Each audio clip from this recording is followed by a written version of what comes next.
નમસ્કાર મિત્રો, જય માતાજી, જય શ્રી કૃષ્ણ. હું ચંદન રાઠોડ, આપનો માનીતો ગુજરાતી ફિલ્મ અભિનેતા. આજે સમસ્ત વાલ્મીકી સમાજ ગુજરાત તરફથી એક સંદેશો પાઠવવા માટે આ વિડીયો બનાવી રહ્યો છું.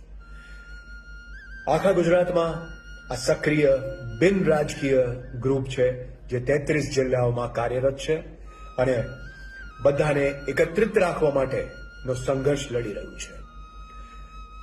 ખાસ ગુજરાતના સમાજ સેવક નરેશ એમ સોલંકી સાથે જોડાયા છે અને જે દેશને ચોખ્ખો રાખવા માટે રાત દિવસ મહેનત કરતા હોય એવા મજૂરોને કોન્ટ્રાક્ટ પદ્ધતિથી જો રોજના 100 રૂપિયાનું વેતન મળતું હોય તો એ આજના જમાનામાં વ્યાજબી નથી. આવા અનેક પ્રશ્નો માટે જે લડત ચલાવી રહ્યું છે સમસ્ત વાલ્મીકી સમાજ ગુજરાતનો, એને સપોર્ટ કરો અને આપ સૌને પણ કોઈ પણ પ્રશ્ન હોય તો આપ